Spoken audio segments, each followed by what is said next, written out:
She walked into Target for a 10-minute errand. The cameras show her smiling. What they didn't show was the man already following her. 15 seconds after that, her car drove away with a man in control, and Kelsey Smith fighting for her life. Kelsey lived with her parents, Greg and Missy Smith, in a quiet suburban neighborhood. Greg was a police officer, a man trained to spot danger and read situations. Kelsey herself was known as responsible and dependable. She was the kind of daughter who always answered her phone, always let someone know where she was. Friends described her as warm, outgoing, and deeply caring someone who made people feel seen and included. She loved social media, loved celebrating her friends, and rarely did anything without thinking of others first. That Saturday evening began no differently than countless others. Kelsey left home telling her parents she would be back soon. Inside the Target store, cameras captured her moving through the aisles at an unhurried pace. She browsed, selected a few items, smiled briefly at the cashier, paid, and exited the store. The entire visit lasted less than 10 minutes. There was no sign of distress, no visible threat, no reason for alarm. But what no one noticed at first, what only became clear much later, was that Kelsey was not alone in those frames. Another shopper appeared repeatedly behind her, a man in a light-colored shirt and dark pants. He never spoke to her. He never stood too close. He followed just far enough to blend into the background, his presence almost invisible unless you knew exactly what to look for. Each time Kelsey entered a new camera's view, he appeared shortly after, watching, waiting. At approximately 7:04 p.m., Kelsey exited the store and walked toward her car. She unlocked the door. At that moment, the camera angle partially obscured what happened next. There was a sudden movement, a blur from the left side of the frame. For a brief moment, the screen showed nothing but stillness. Then, about 15 seconds later, Kelsey's car reversed out of the parking space and drove away. At the time, no one realized that those 15 seconds marked the moment her life was taken from her control. By 7:30 p.m., Kelsey was expected to arrive at her boyfriend John's house. When she didn't show up, there was no immediate panic. Delays happen. Traffic, distractions, last-minute stops, all normal possibilities. But as time passed, concern slowly turned into fear. Calls to Kelsey's phone went unanswered. Text messages were never read. That silence was deeply out of character. Greg Smith felt it almost instantly. Years of police work had taught him that instincts matter, and everything about this felt wrong. Kelsey would never simply disappear without calling. Within an hour, the family began searching on their own. They drove to the Target store, scanning the parking lot. Kelsey wasn't there. Then they found her car. It was parked across the street at a nearby shopping center, sitting alone beneath a streetlight. The engine was off. The doors were closed. There was no sign of Kelsey anywhere. For Greg, the sight was chilling. The car had not been left where Kelsey parked it. To him, that meant only one thing. This was no longer a case of someone running late. This was a potential crime scene. Police were called, and detectives arrived several hours after Kelsey was last seen. The area around the car was secured. Investigators searched carefully, knowing that even the smallest detail could matter. Inside the vehicle, everything looked disturbingly normal. There were no signs of a struggle, no broken items, no blood. It was as if Kelsey had simply vanished. Then an officer noticed something unusual, a small piece of fabric barely visible near the trunk. For a brief, terrifying moment, the thought crossed everyone's mind.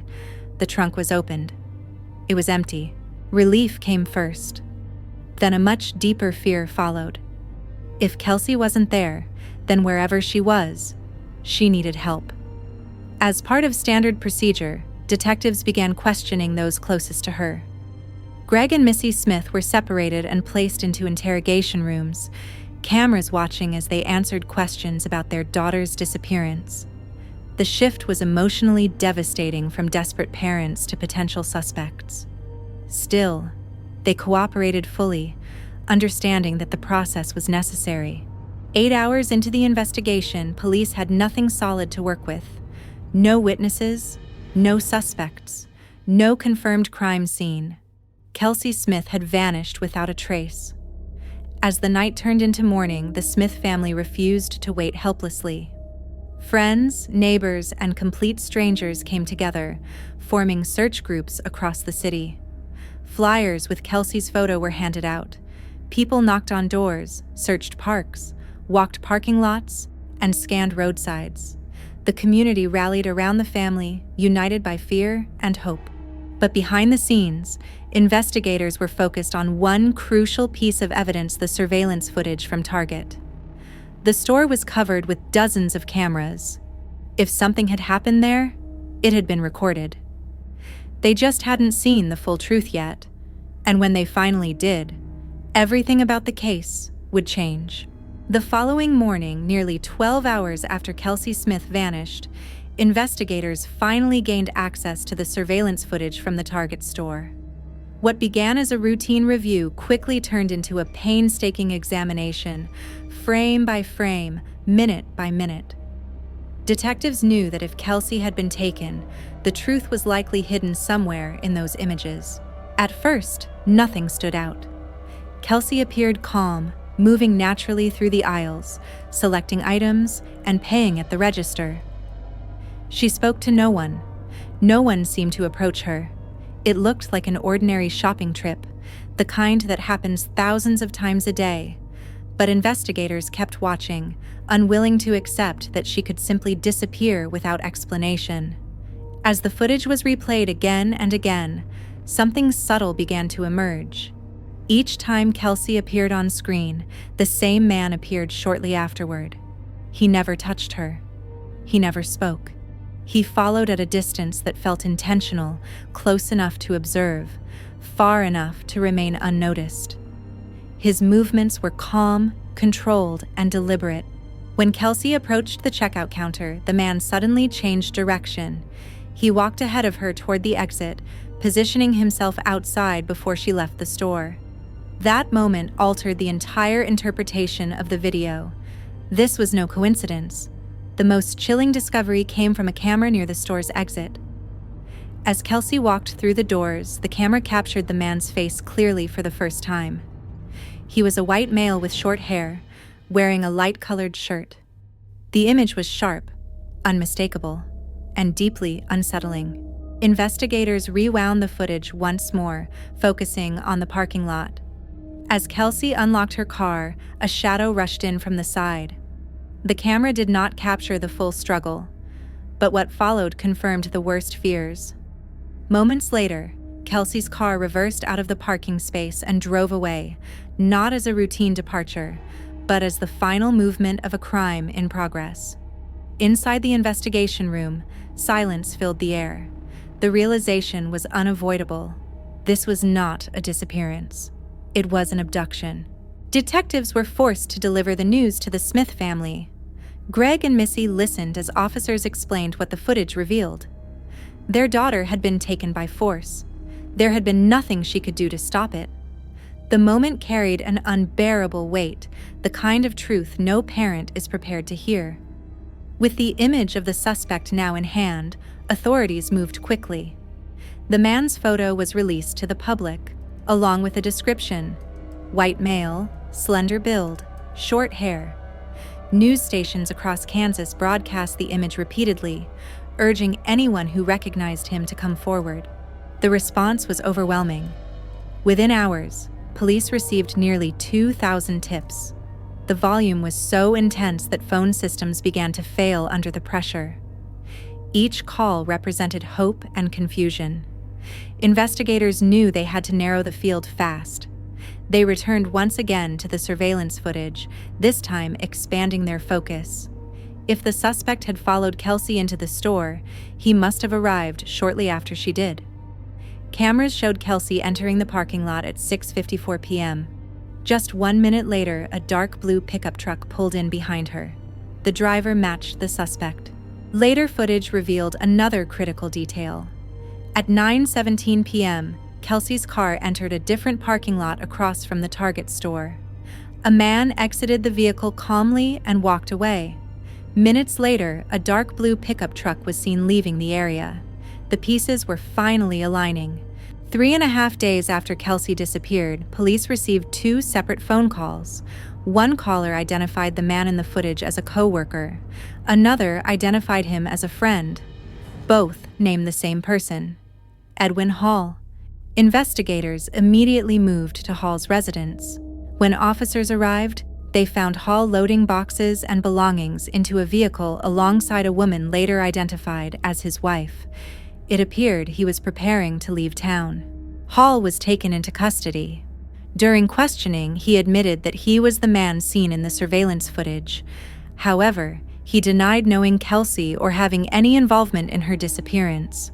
He claimed he had followed her because he found her attractive, insisting that he never touched her and left the store alone. But the evidence told a different story. Forensic analysis revealed Hall's fingerprint on the seatbelt inside Kelsey's car. That single piece of evidence shattered his story. Confronted with the facts, Hall's defenses collapsed. He confessed. Hall admitted that he had followed Kelsey through the store, watched her movements, and waited for her outside. Armed with a gun, he approached her at her car and forced his way inside. He ordered her to drive while he held her at gunpoint. 2 hours later, he returned alone, abandoned her car, crossed the street, and drove home in his truck as if nothing had happened. 4 days after Kelsey's disappearance, phone records provided the final lead.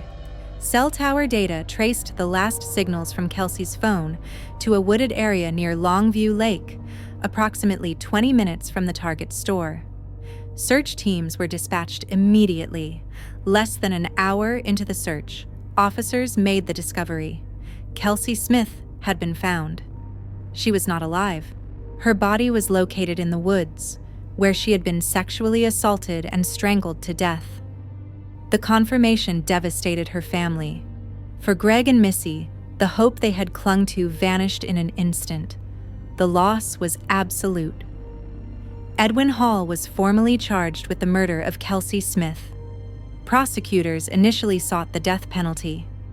Faced with overwhelming evidence, Hall eventually pleaded guilty, detailing the crime in full. He was sentenced to life in prison without the possibility of parole. When asked whether he had committed other murders, Hall denied it. Investigators, however, expressed doubts. The calculated nature of the crime suggested experience a predator who had likely hunted before. In the end, the most powerful witness in the case was not a person, but a machine. The surveillance cameras. They captured the truth. They revealed the predator. They ensured justice was served. But they could not save Kelsey's life. The Smith family was left to carry a grief no sentence could erase. A daughter who should have been planning her future was instead remembered through photographs, memories, and an absence that would never be filled.